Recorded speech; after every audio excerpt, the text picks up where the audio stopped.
Assalamualaikum warahmatullahi wabarakatuh. Selamat pagi, jumpa kembali dengan Pak Guru di sini. Apa kabar semuanya? Mudah-mudahan kalian dalam keadaan yang sehat, tidak kurang satu apapun.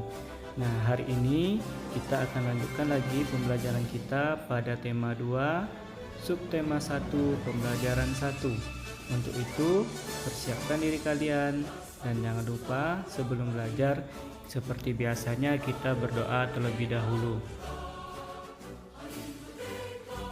Tujuan pembelajaran yang akan kita capai adalah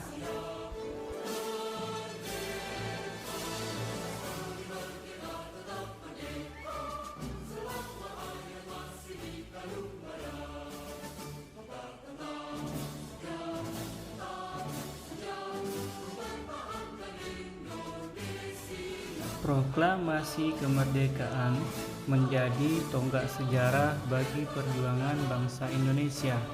Meskipun terdiri atas suku yang berbeda, rakyat Indonesia bersatu dalam memproklamirkan kemerdekaan negara Indonesia. Setiap tanggal 17 Agustus, kita selalu melaksanakan upacara bendera. Nah, pada upacara tersebut, kita selalu mendengar petugas upacara membacakan teks proklamasi. Teks proklamasi yang dibacakan memiliki sejarah bagi bangsa Indonesia. Teks tersebut adalah teks proklamasi kemerdekaan negara Indonesia. Perhatikanlah video berikut ini.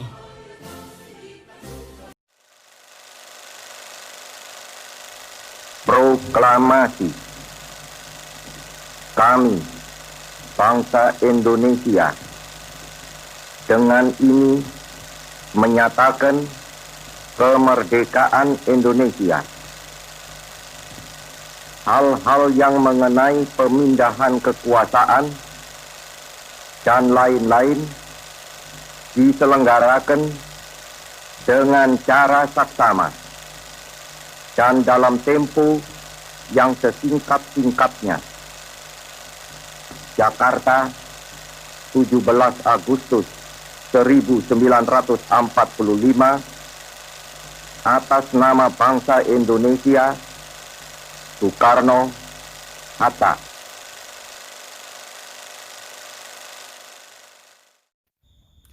Video tersebut merupakan cuplikan rekaman pembacaan teks proklamasi kemerdekaan Republik Indonesia pada tanggal 17 Agustus tahun 1945 yang dibacakan oleh Insinyur Soekarno dan Muhammad Hatta. Untuk mengetahui lebih lanjut tentang proklamasi kemerdekaan Indonesia, kita akan baca teks berikut. Perhatikan. Proklamasi kemerdekaan Indonesia.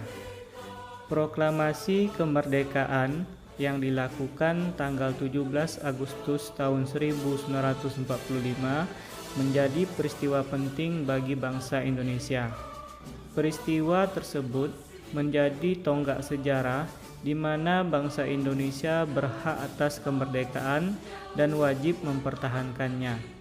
Diawali dengan dijatuhkannya bom atom oleh tentara Amerika Serikat pada tanggal 6 Agustus tahun 1945 di kota Hiroshima dan pada tanggal 9 Agustus tahun 1945 di kota Nagasaki, Jepang akhirnya menyerah kepada tentara sekutu.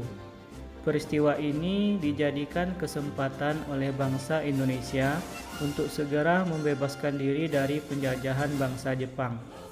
Teks proklamasi ditulis di Rumah Laksamana Tadashi Maeda, Jalan Imam Bonjol, nomor 1. Para penyusun teks proklamasi adalah Insinyur Soekarno, Dr. Andes Muhammad Hatta, dan Mr. Ahmad Subarjo. Konsep teks proklamasi ditulis oleh Insinyur Soekarno.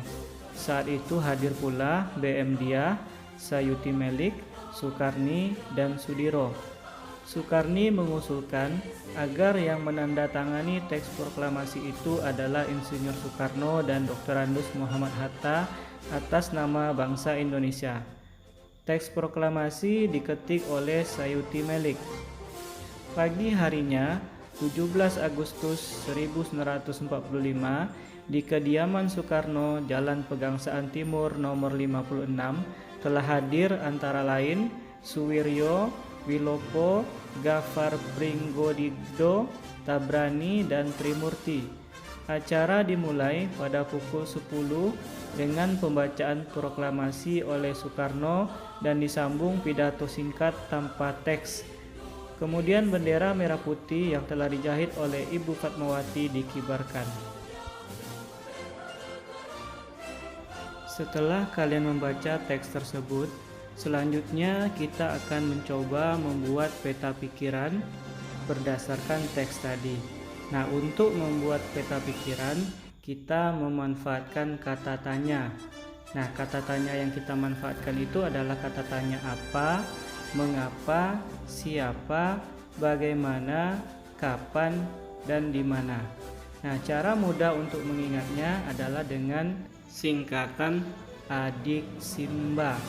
A itu apa, di itu di mana, K itu untuk kapan, C itu untuk siapa, M-nya untuk mengapa, B-nya untuk bagaimana.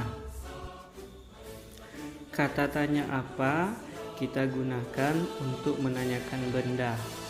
Kata tanya mengapa kita gunakan untuk menanyakan sebab atau alasan.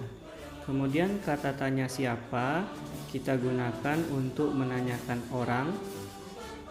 Kata bagaimana digunakan untuk menanyakan keadaan atau cara. Kemudian kata kapan digunakan untuk menanyakan waktu.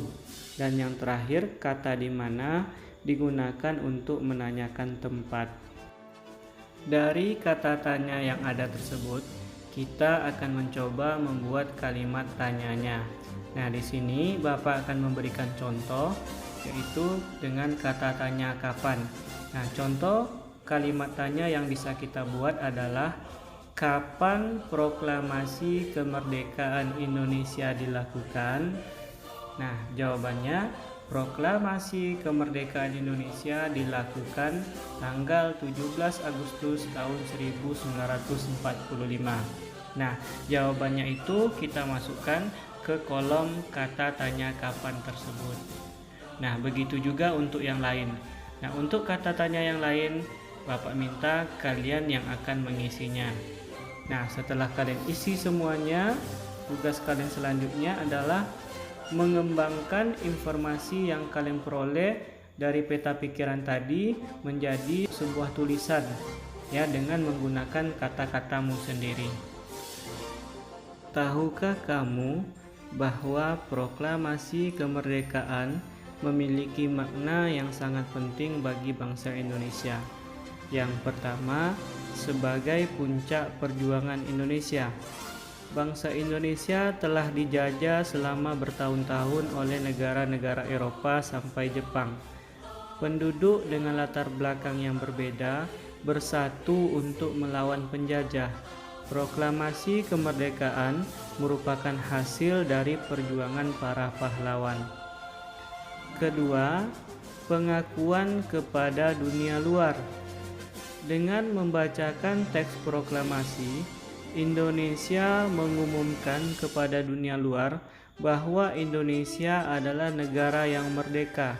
Pengakuan ini dalam kurung de facto diikuti oleh pengakuan dari negara lain dalam kurung de jure. 3. Menaikkan martabat bangsa. Pembacaan teks proklamasi memberikan pesan kepada negara lain bahwa Indonesia adalah negara yang bebas dari penjajahan, negara yang memiliki martabat, dan negara yang mandiri. 4. Perjuangan sebagai negara baru. Indonesia adalah negara yang dibangun oleh rakyat dan untuk rakyat. Negara Indonesia adalah negara mandiri yang tidak tergantung kepada negara lain. 5. Tonggak sejarah negara Indonesia. Pembacaan teks proklamasi merupakan awal dari masa kemerdekaan Indonesia yang terbebas dari belenggu penjajahan. Menjelang proklamasi kemerdekaan Indonesia, banyak terjadi perbedaan antara golongan muda dan golongan tua. Untuk mengatasi perbedaan tersebut, kita perlu melakukan adaptasi atau penyesuaian diri. Hal ini juga berlaku pada tumbuhan. Agar keberlangsungan hidupnya terjamin, maka tumbuhan harus mampu melakukan adaptasi sesuai kondisi lingkungannya. Nah, untuk lebih jelasnya, kita akan membaca teks berikut. Bunga teratai. Tahukah kamu bunga teratai? Tanaman ini tumbuh di air. Agar dapat menyesuaikan diri, tanaman ini memiliki akar di bawah air. Tangkai daunnya tumbuh menjalar sehingga daun teratai dapat mengapung di air. Daun teratai bundar dan lebar. Fungsinya adalah agar daun dapat menyerap cahaya matahari sebanyak-banyaknya. Hal ini akan berdampak saat penguapan air dan berfotosintesis. Daun teratai memiliki larutan yang bermanfaat sebagai pembersih daun. Teratai memiliki batang dengan rongga di dalamnya. Rongga ini berfungsi untuk membawa oksigen ke batang dan akar. Meskipun akar berada di dalam air, akar masih tetap dapat bernafas. Setelah kalian membaca teks yang berjudul Bunga Teratai tadi, tugas kalian selanjutnya adalah membuat peta pikiran berdasarkan teks tersebut. Nah, setelah kalian buat peta pikirannya, selanjutnya kalian diminta untuk membuat laporan berdasarkan informasi yang telah kamu tulis pada peta pikiran tadi. Nah, kamu buat laporannya dalam kolom yang telah disediakan. Cukup sekian pembelajaran kita hari ini, semoga bermanfaat dan jangan lupa subscribe dan share video ini ke teman-teman kalian.